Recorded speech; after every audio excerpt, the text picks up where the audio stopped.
Vamos falar sobre pães com ela, que é especialista em pães, Paula. Tudo bem, meu amor? Finalmente, né? Nós falamos no começo do programa e agora a gente vai falar sobre os diferentes tipos de pães. Paula Bizelli. Isso. Você é chefe de cozinha? Sou chefe confeiteira e chefe padeira também. Ah, chefe padeira. Por isso, Pedi pra você vir aqui. Claro. Aí a gente vai mostrando. Mas não foi você que fez tudo isso, foi? Não. Tá. Daqui nessa mesa, na verdade, pro programa eu só fiz esse. Os outros eu acabei comprando pelo tempo que a gente tinha. Sim, mas normalmente você faz qualquer tipo de pão.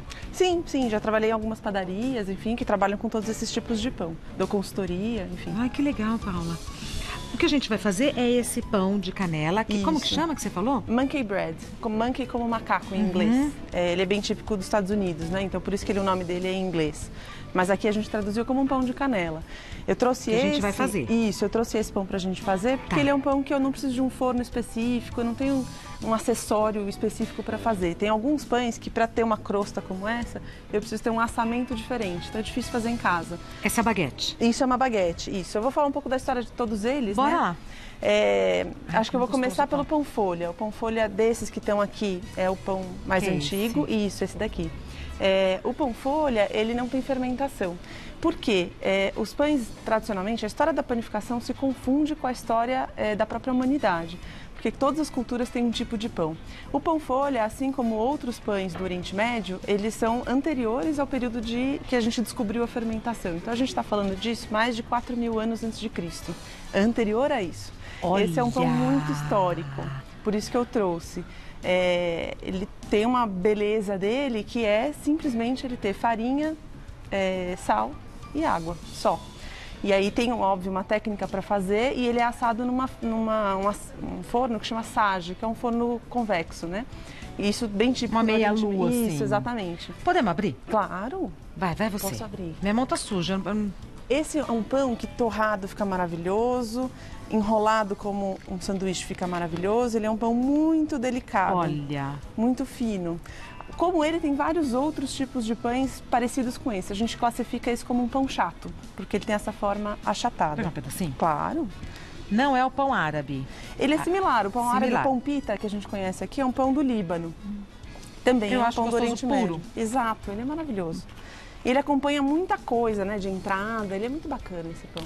É o mais antigo. Dessa que está aqui na mesa, 24.000 sim. anos antes Anterior. de Cristo. Exato, porque os estudiosos explicam que 4.000 anos antes de Cristo a gente descobriu a fermentação no Egito.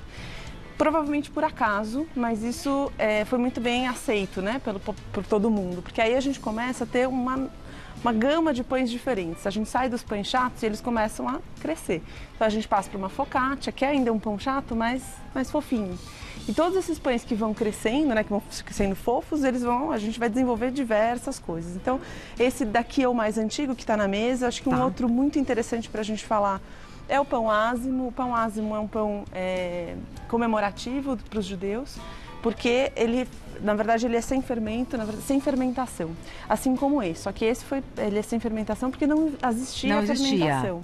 Aqui já existia, mas ele comemora, né? Os judeus comem ele porque ele comemora a fuga do Egito. E diz que os judeus tiveram que sair às pressas e não teve tempo de fermentar o pão. Então eles levaram esse pão com eles e eles comeram. Foi isso que alimentou os judeus na fuga do Egito. Vamos pegar um? Lógico. Esse é um pão que... Parece um biscoito. Parece, quase um biscoito de água e sal. Assim. Acabei pondo na mão. Vamos, tudo bem. Eu vou lavar minha mão. Claro. Você me dá licença? Óbvio. Então, não, ela vai explicando, eu vou só lavar minha mão.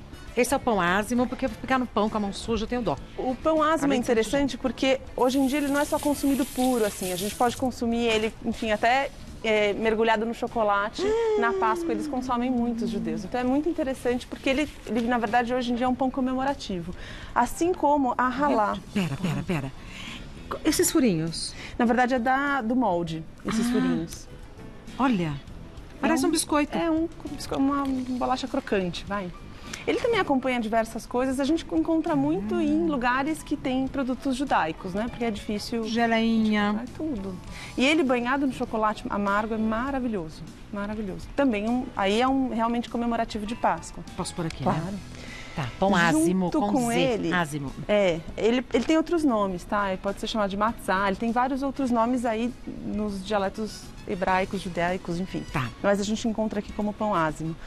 Junto com o pão ázimo, eu poderia encaixar aqui a halá. A halá é também um pão judaico comemorativo. Eles usam toda sexta-feira no Shabat. Então, é um pão, aqui é o oposto desse, é um pão rico. Porque ele vai ovos, ele vai manteiga, é um pão que é muito interessante. Olha o que é macio. E esse pão, o bonito dele é essa trança, né? Eu acho muito bonito, é muito histórico e muito bacana culturalmente.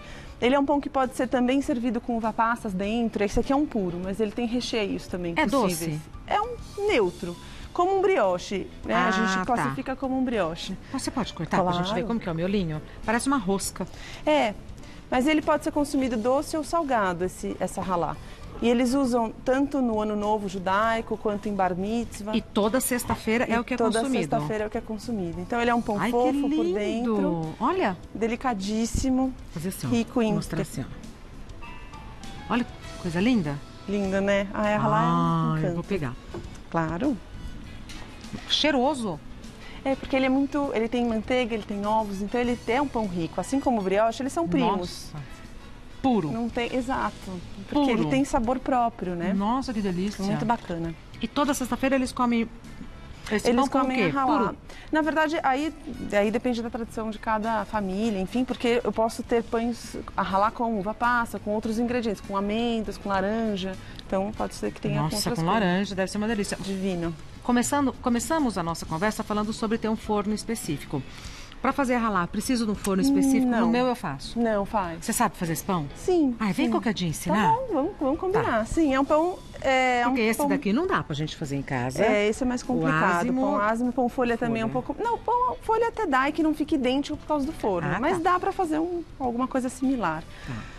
Saindo da halá? Saindo da halá, acho que a gente pode falar um pouco do brioche, que é um pão próximo, né? Eu vou para cá pra gente poder cortar. Por favor. O brioche. O brioche é um pão muito conhecido na França. Eu vou ficar de costas rapidinho, só para conseguir cortar. Tá bom. Ela, professora? Ai, parece mesmo. Então, eles são próximos, né? O brioche é um pão famoso... Aqui tá bom. Pão famoso na França. Ele Por que é tão famoso?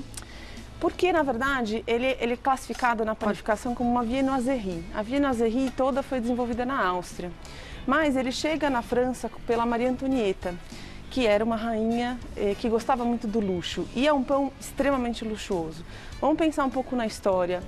Nesse século, todo grão fino, refinado, branco, era destinado à nobreza. E todo grão rústico, integral, era destinado ao povo. Então, um pão que é com uma farinha tão refinada, que tem manteiga, bastante ovos, que tem açúcar. Manteiga. Tudo que é chique dessa época. Manteiga, isso aqui. Tem gosto de manteiga. Ele pode ter cerca de... Obrigada. Ele pode ter cerca de 70% de manteiga num pedaço desse, né? Do pão, 70% pode ser manteiga, até. Então, é um pão muito rico mesmo. Eu não vou comer, porque se não comer e falar vai ser mais difícil. Prefiro falar tudo. Eu que sou gulosa. Venha pra cá, vamos continuar. Acho que junto com o brioche... Então, brioche é caro nas padarias? É um pouco caro, porque ele é caro para fazer. E dá para fazer em casa? Dá para fazer em casa. Com o forno que a gente tem? Com o forno que a gente tem. A diferença são, na verdade, quando tem casca mais crocante é mais difícil fazer em casa. Mas é mais difícil. O pão francês é impossível fazer em casa. Difícil de fazer. Dá, mas é bem difícil. Dá, mas não vai ficar idêntico, craquelado, um forno caseiro comum, complicado. Olha, halá gostoso, brioche gostoso, mais um pãozinho francês. Não fica atrás, né? Não. O pão francês é o mais comum aqui no Brasil, todo mundo conhece. Por que chama francês, você sabe? Pela semelhança. Aqui no Brasil, vamos pensar quando esse pão ficou popular, final do século XIX. Final do século XIX, o Brasil está vivendo a Belle Époque. Todo mundo quer ser francês, aqui, principalmente Rio de Janeiro e São Paulo.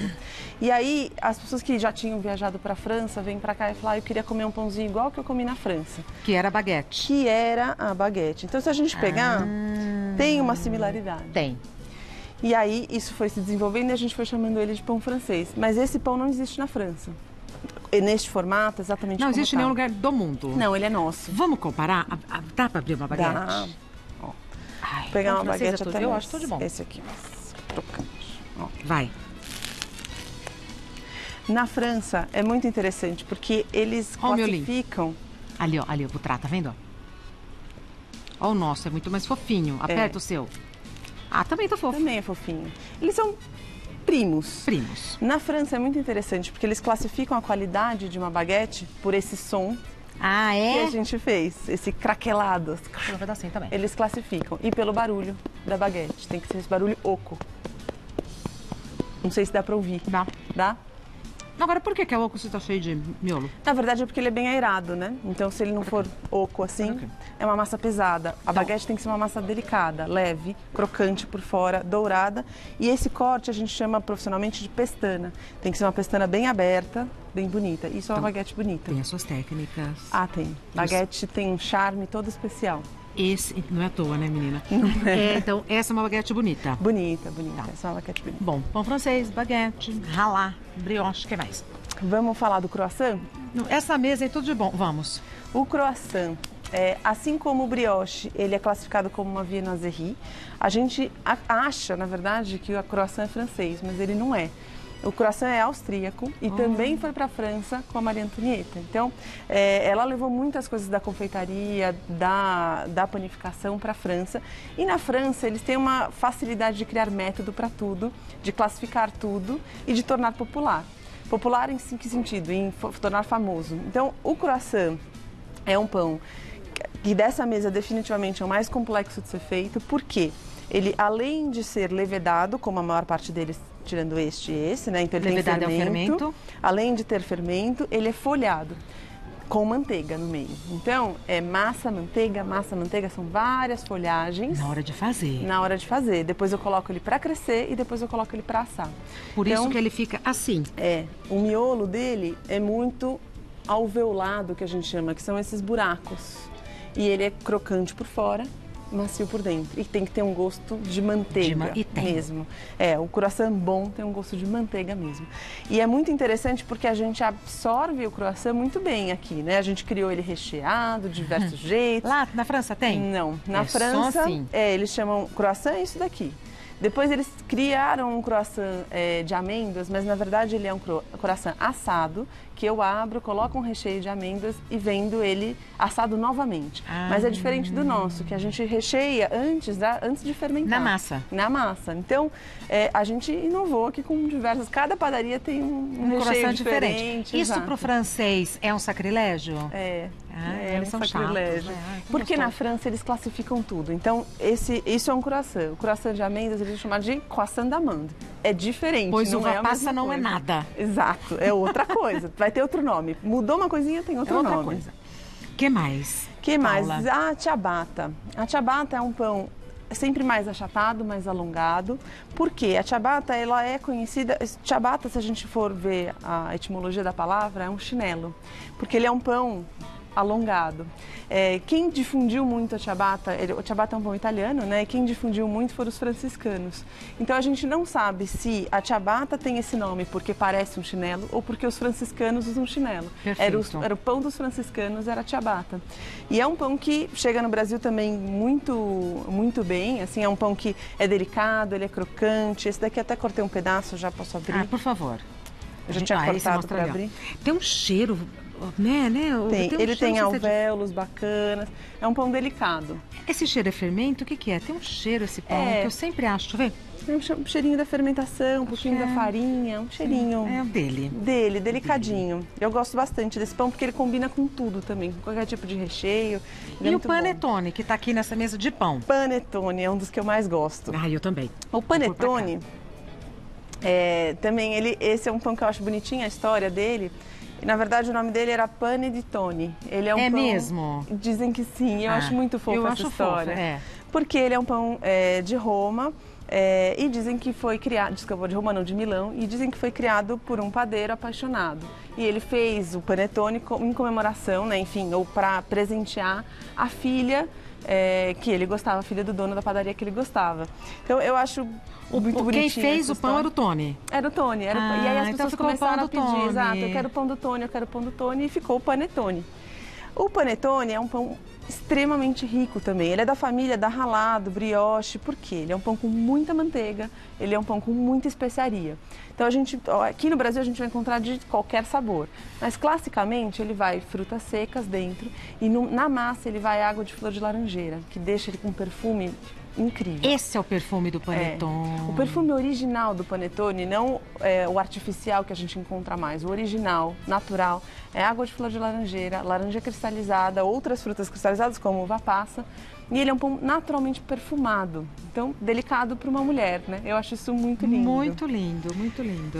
Depois dele, eu acho que eu vou passar pro pão de sementes ou pão multigrãos. Aí a gente vai fazer o pão de canela, pode ser? Pode. Então vamos no pão de sementes. O pão multigrãos, aqui na verdade não tem tanta história para contar. Sim. A única coisa que eu acho super interessante é que tradicionalmente, se a gente falar século XVII, mais ou menos, o que era chique era comer um pão de farinha branca, como um brioche, como uma ralá, todos esses pães brancos.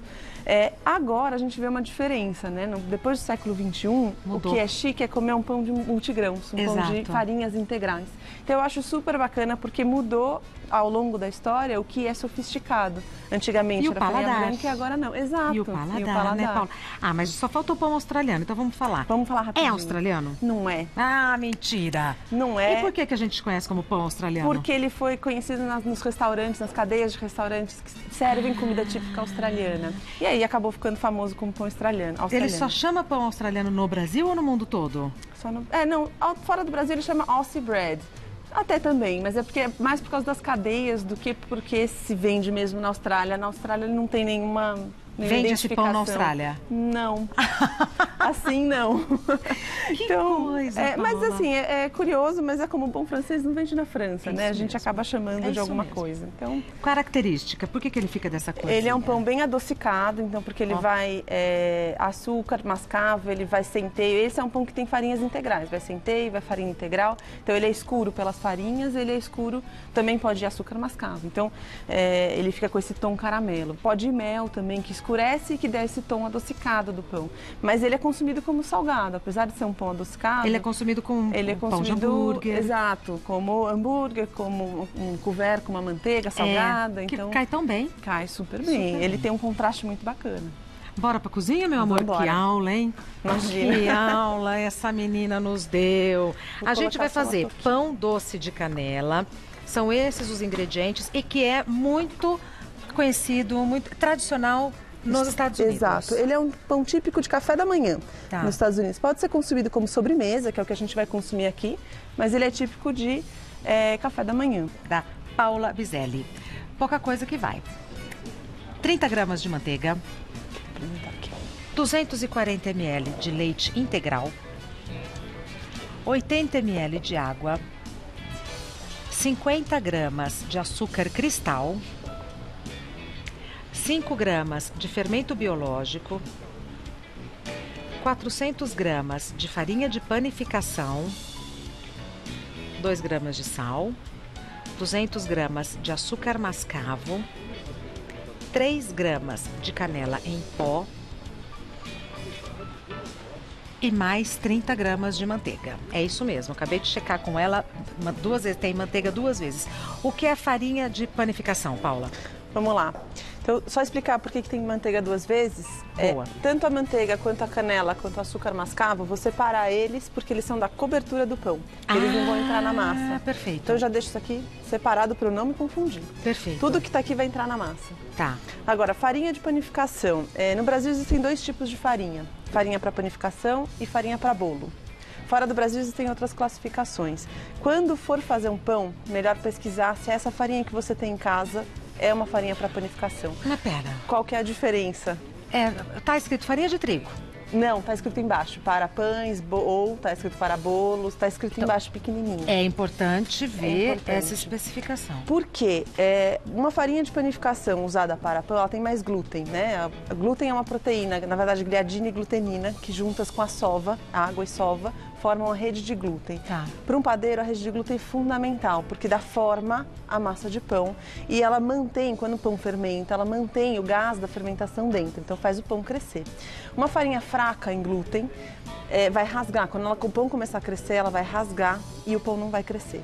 Então, é muito importante ver se essa farinha é para panificação. Bolo para bolo, panificação para pão. Se você usa uma farinha de bolo para pão, O que vai acontecer é que dificilmente você consiga atingir um ponto de véu, que a gente chama, que é quando a rede de glúten está no seu ponto melhor, ponto máximo. Tá. E uma farinha de panificação usada em bolo desenvolve demais o glúten e o bolo fica, que a gente vai chamar embatumado. Tá. É um bolo baixinho. Pesado. Pesado, exatamente. Arrasou. Então tem duas classificações. E aí pesquisa antes de usar. Tem várias marcas, pesquisa qual que é a mais interessante para você usar. Mas é farinha para panificação. Você trouxe a sua batedeira. Não trouxe. É daqui? É daqui. A gente quase nunca usa. É emprestado do vizinho. Que é uma emissora que a gente se ajuda. Porque o que é importante, na verdade, é usar o gancho. Toda batedeira vem com 3 peças. O fouet, que é aquele aramado, a raquete, que é um pouquinho mais aberto que esse, e o gancho. E aí eu pedi para usar essa batedeira por causa do gancho. Se a gente usa o acessório errado, eu posso queimar o motor da batedeira. Porque é uma massa muito pesada para usar aquele fouet que é delicadinho. Nossa, vai entortar tudo no mínimo. Exato. Tá. Então, é por isso que a gente trocou. Tá, vou lavar as minhas mãos. Paulo, você continue. Que lindo que tá aqui. Então, eu vou colocar a farinha.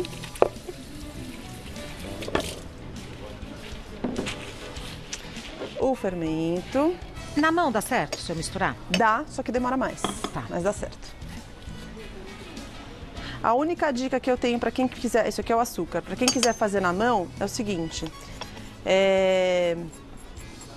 Não tenham medo, a massa é bem hidratada. Então, no meio do caminho, parece que eu errei, eu pesei alguma coisa, porque ela fica grudenta. É então, assim é uma mesmo. sova que demora e é assim mesmo. Tá. Eu vou colocar... Você colocou farinha, fermento e açúcar. e o açúcar. Falta o sal. O sal, na panificação, é sempre o último ingrediente a entrar. Por quê? Ele mata o fermento. Então, eu vou deixar ele um pouquinho mais pra frente para entrar. E aí, eu vou só dar uma misturadinha nos ingredientes que eu coloquei aqui. Na pontinha, bem pra cair? Eu sou desastrada. Tá. Só misturei os ingredientes. Agora eu vou colocar... Só misturou mesmo? Só misturei. Eu vou colocar a água. Eu só tô batendo devagar para não espirrar a farinha, tá? Não precisa ser tão devagar aqui, tá? Bem no limite. O leite tá na temperatura ambiente? Tá.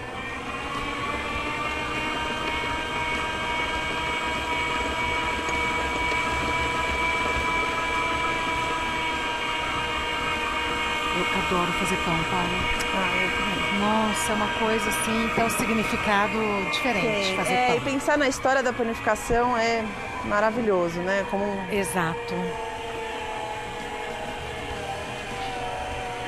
E você sabe que a minha filha tá fazendo pão, eu morro de orgulho. Ai, que legal. Minha filha tá fazendo pão, faz pão com fermentação natural, faz pão com isso. Nossa, cada pão Que delicioso. bacana. Deixa eu colocar aqui embaixo.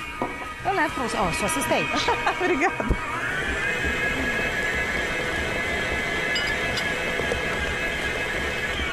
Eu já trouxe a massa pronta, porque isso aqui demora uns 10 minutinhos mais ou menos batendo.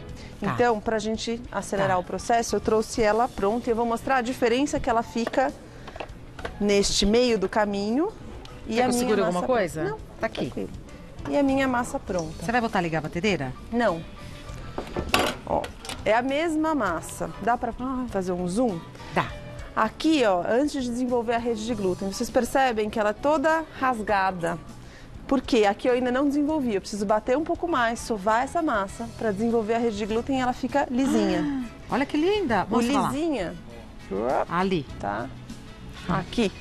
É, na mão ia dar trabalho, hein, gente? Haja muque. É, na mão. Olha a na mão, diferença. acho que eu dividiria essa receita na metade, para não ter que ficar tão trabalhosa. Faria uma menorzinha. Então, ó, se vocês perceberem, aqui ela tem uma elasticidade. Faz de novo. Aí. Que aqui não tem, né? Porque ainda não desenvolvi o glúten, é a mesma receita. Então, eu vou modelar, passar para a próxima fase. Onde eu te atrapalho menos? Aqui ou Eu ali? vou fazer aqui, tanto faz. Eu Então só eu vou vou ficar pegar aqui. a assadeira e um pouquinho de farinha. A assadeira, importante que seja muito, onde está? Aqui. Muito bem untada, tá? Eu untei com manteiga, pode ser manteiga, margarina, mas tem que ser muito bem untada, porque vai ser quase um caramelado. Se ela não estiver bem untada, na hora de desenformar, o pão gruda aqui. E aí acabou Pode ser toda a graça. desmoldante? Pode ser desmoldante, Tá. pode, sem problema. Por que você joga assim? A farinha? Não sei. Teve todo o Acho que- movimento. não Eu joguei sei. assim por cima, daria na mesma? Daria Tá. na mesma. Acho que é mania de padeiro. Porque a gente fica observando todos os detalhes. Fez assim. Bom, a massa. Essa massa eu fiz ontem e deixei ela descansar na geladeira. Então, depois que sai dali, A massa tá sovada. O ideal é deixar ela descansar na geladeira, porque como ela é uma massa muito hidratada, ela fica menos pegajosa, gelada. Quanto tempo é o mínimo que tem que descansar? Meia horinha na geladeira. Eu fiz ontem por causa do programa, mas o ideal é deixar uma meia horinha na geladeira. Ela já fica um pouco mais firme, porque a manteiga endurece e eu consigo trabalhá-la sem grudar. Mas então tanto pode na fazer minha de mão. véspera? Pode. Tá. E precisa colocar um plástico filme ou não? Sempre. Um plástico filme para colocar na geladeira, põe um plástico filme até em contato com a massa, para não absorver sabor da geladeira, né, de outros ingredientes. Se você tiver uma geladeira só de panificação, é menos grave, mas também é bom para não ressecar a massa. Tá. Mas se você tem uma geladeira com várias coisas, absorve sabor. Geladeira da casa da gente, né? Que tem Exato, tem tudo um pouco, né? Então aqui é uma modelagem bem simples, tá? Então eu vou fazer primeiro uma cobrinha, cortar quase como um nhoque.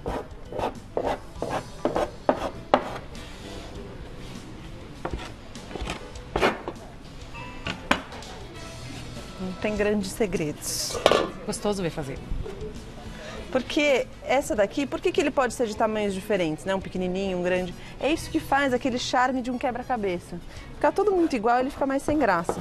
Se eu não fizer isso, se eu assar numa forma tradicional de bolo inglês e tal, Funciona vai também. ficar bom. É que o charme é a gente tirando os pedacinhos, né? Você diz a massa toda? É. Funciona, mas é que eu acho que ela é muito mais charmosa. E não dá muito mais trabalho, né, fazer assim. Porque é isso, é um acabamento que não é tão refinado, é um acabamento rústico, delicado. Você dá aula de panificação? Eu dou. Eu Lá sou no Mackenzie? Isso, eu sou professora de confeitaria, panificação e de cozinha quente também lá no Mackenzie. A gente tem dentro do curso de gastronomia. É um curso de 2 anos e é um curso que forma profissionais para o mercado de trabalho. Então, isso a gente faz lá, né? Esse pão a gente faz na aula. Panificação é um semestre? Um semestre. Confeitaria também. Confeitaria um semestre. Eu não vou cortar todo o pão porque a gente vai Tá bom, chegar não no tem meio. mistério. Exatamente. Agora é importante essa parte aí. Agora eu vou misturar a canela no açúcar. Aí tem que ser mascavo, né? Tem, pra ele ficar aquele caramelo bonito. Tem que ser. O açúcar cristal ele vai ficar meio branco, o pão não fica tão bonito. Aqui não tem charme nenhum, ó. Coloco na manteiga derretida e jogo como se fosse um brigadeiro. Não serve margarina, né? É que o sabor da margarina não é igual, né? Serve, mas não é igual o sabor. Aqui a gente tá falando mais de sabor do que de textura, né? Tá. Então não é pela textura, é pelo... É. Ah, você vai jogando, vai colocando. E aí eu vou jogando. Olha que coisa mais simples. Literalmente, eu vou colocar aqui, acho que talvez seja mais fácil para filmar. Eu vou jogando esses pedacinhos. Acho que tava melhor aqui. Tava? Né, Então Tra? volta. Melhor aqui. É, que a gente... Ó, ela vai jogando. Jogando. E, ó lá, ó como tá melhor, tá vendo, ó? Aí dá pra ver direitinho.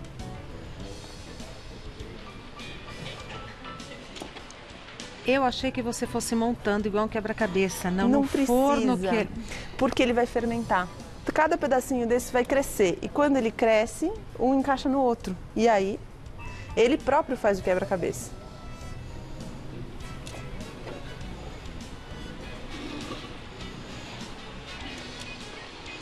Delícia isso, hein? Já tem padaria pra vender aqui?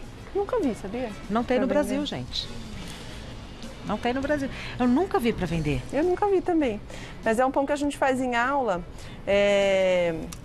na verdade, pela técnica toda que a gente tem, né? Ele é um pão doce, ele é um pão rico, um pão bem úmido, um pão bem Tem hidratado. como dar errado? Tem.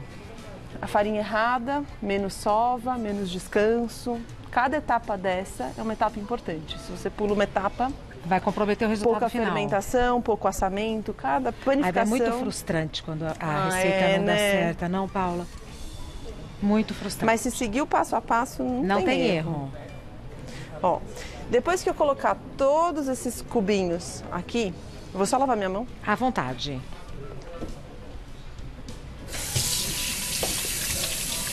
Olha os utensílios dela. Os dois têm a mesma indicação, Paula? Para cortar? Não, obrigada por perguntar. Esse é para cortar. Esse é para cortar massa, esse é para raspar de bowl, que nem eu raspei esse daqui. Lembra quando eu tirei a massa? Ah, É para raspar. tá. Então ele é arredondado e flexível. Que aí eu encurvo ele um pouco e aproveita raspo. tudo. Deixa eu mostrar aqui. e raspo, ó, não ficou nada de massa. Peraí, lá, faz de novo, por favor. Tá. Se eu trabalho, por exemplo, com pão duro, né, que, enfim... Isso. Mais comum. Funciona também, só que dá mais trabalho para raspar. Esse daqui parece que ele foi extensão feito da mão. Exato, extensão da mão. E o outro é duro para corte mesmo. Tá, por aqui, que é tudo dela. Bom, depois... Meu pãozinho tá aqui. Ali? Depois que eu coloco todos os cubinhos, eu coloco ele para fermentar. Fermentar é um processo que eu preciso de calor e umidade. Então, se eu estou numa temperatura ambiente, no Brasil, é ótimo, né? Porque é quente e úmido, em geral. Hoje, por exemplo. Dias frios, vai demorar mais para fermentar. Não tem problema, só vai demorar mais. Quero que fermente rápido. Pô, eu tenho uma coisa super... Daqui 1h30 eu preciso que esse pão esteja pronto. Eu posso fazer um truque, que é o seguinte: vou ferver uma panela com água e vou colocar embaixo do meu forno desligado. Posso vir aqui? Pode, por favor. Vou colocar embaixo, ou uma travessa com água quente fervendo, embaixo do meu forno desligado. Tampo o meu forno e coloco esse pão dentro. A umidade... Cobertinho? Não precisa, pode ser aberto. A umidade que vai sair da água vai criar dentro da câmara do forno, pode ser do forno, pode ser do micro-ondas, porque tem que ser uma câmara fechadinha. Vai deixar essa câmara quente e úmida, perfeita para fermentação. Quanto tempo? Se eu fizer esse aquecimento forçado, meia horinha, 40 minutos. Se não? Se for em temperatura ambiente, 1h, 1h30, pode demorar mais. Se estiver muito frio, 2 horas. E não tem problema, pode deixar. Isso que eu ia perguntar. Fermentar. 1 hora vai fermentar? Vai fermentar. Tá. Então, só precisa de temperatura, né? Então, depende um pouco, se for em ambiente, depende um pouco de como tá. Vai ficar assim? Fica assim. E aí, esse pão eu vou assar a 180 graus por 35 minutos, mais ou menos. Ele vai caramelizar, ficar marronzinho assim por cima e com uma crosta mais crocante, porque essa parte aqui fica mais sequinha. E aí, eu vou desenformar e vou chegar. A gente pode até colocar esse pão para assar.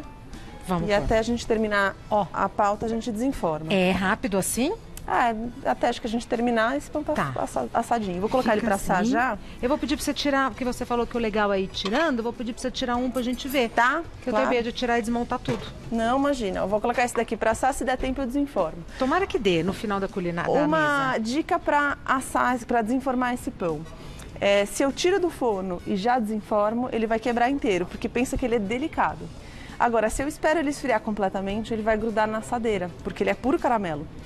Então, eu dou uns 10 minutinhos no máximo, 5 a 10 minutinhos, dou uma batidinha e desenformo. Sai lindo assim. Aí ele sai encaixadinho. Então, muito rápido, demorar demais é um 10 problema. minutos... Não, tira aqui, ó, pra câmera ver. Aonde? Aí. Então, esse pão, como que ele é consumido, né? Ele é colocado no centro da mesa, cada um com um garfinho, é bem informal. E você vai e tira. Ele quente, ele desmancha, né? Esse aqui já tá frio, foi assado antes. E aí cada um tira o seu pedacinho. Eu quero ver como que tá o meu... Olha, ele fica fofo. Olha aqui como ele fica bem fofinho. Ele quente, ele derrete na boca. É delicioso. Vamos esperar esse daqui sair porque ele é delicioso. Então aí cada um vai tirando um pedacinho, tá vendo? Aí quem quiser faz a portinha, vai com criança, isso daqui deve ser super legal. Ontem com meu filho esse pão, ontem, domingo. Qual a idade dele? Ele tem 2 anos e 8 meses. Ele adorou fazer esse pão. Ele pega com a mãozinha? É mesmo na hora de fazer, essa parte de passar na manteiga, passar no açúcar, ele achou super divertido. A gente montou porque ele não é muito complicado, né? Então uma criança consegue fazer, colocar na assadeira, ele achou super divertido. Que legal. Cresceu. Paula. Quando o pão foi descansar, ele foi descansar também. Que bonitinho. Aí você foi lavar louça. Exatamente. Paula, parabéns. Assim, muito obrigada pela aula. Vamos nos encontrar daqui a pouco à mesa, mas desde já, parabéns. E obrigada, foi uma aula. Não, muito obrigada uma aula pelo convite. História, pra né? gente foi muito legal estar aqui. Muito que obrigada legal. pelo convite. Tomara que você volte muitas vezes. Assim espero. Obrigada. Nos encontramos à mesa com todo mundo que quiser, né? Tá bom. Porque o que não falta é pão. Tá. A gente já tá a farra do pão. Sim. Aqui é a farra do pão. E a Isa serviu um pedacinho para cada um, porque o legal é cada um pegar o seu. Olha, não é?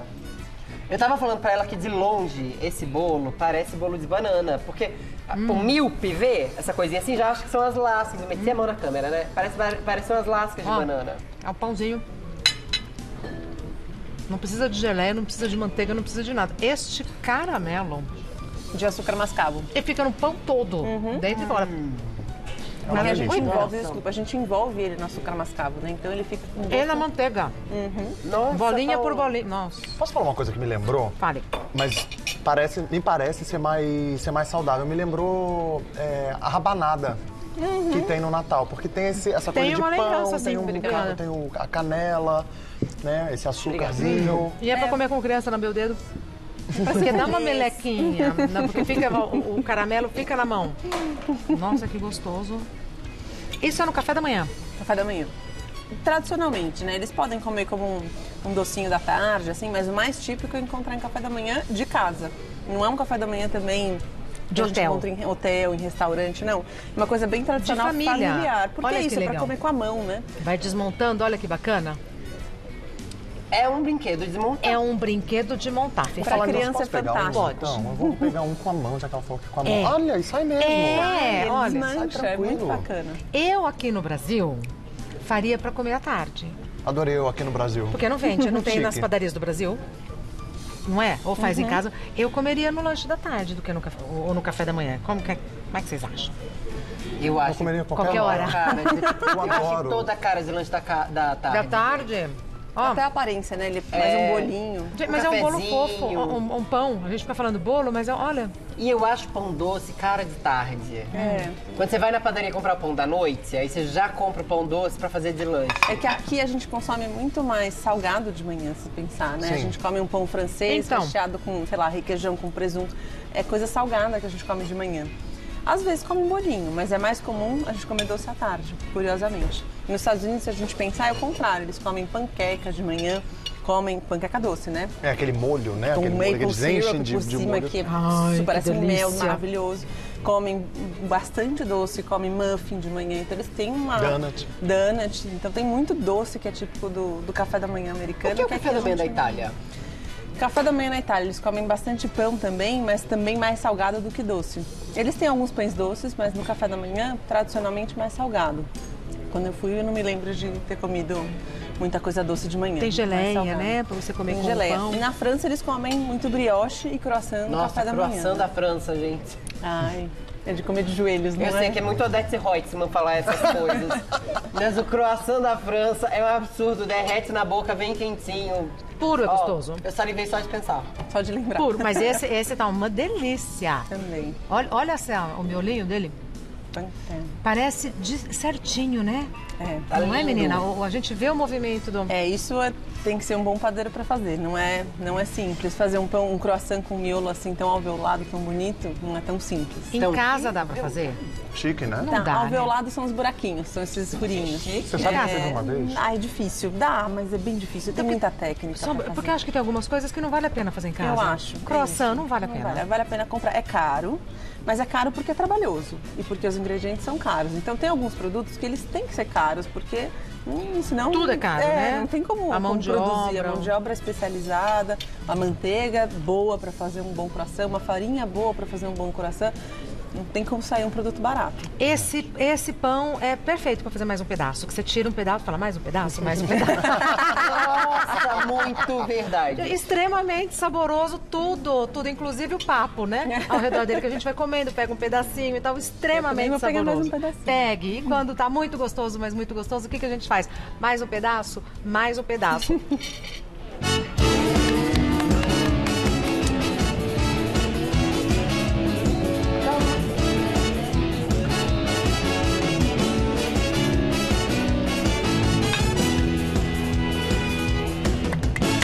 Eita, que aula! Obrigada a você, meu amor. Que aula, que generosidade, esse alimento sagrado, né? Se tem um alimento sagrado, é o pão. Assim, impressionante. E essa aula, diga. E não é à toa que tem todas as civilizações, né? Exatamente. Em todas as culturas, o pão está presente. E a relação é muito pessoal. Paula Bizelli é chefe de cozinha. O telefone dela tem 2114-7362 e 2114... 8768. 8768. O 8768 é preferencial. 2114-8768. E-mail da Paola. paola.ferreira paola.ferreira@mackenzie.br, porque ela é professora do Mackenzie. paola.ferreira@mackenzie.br. Instagram, essas coisas, não.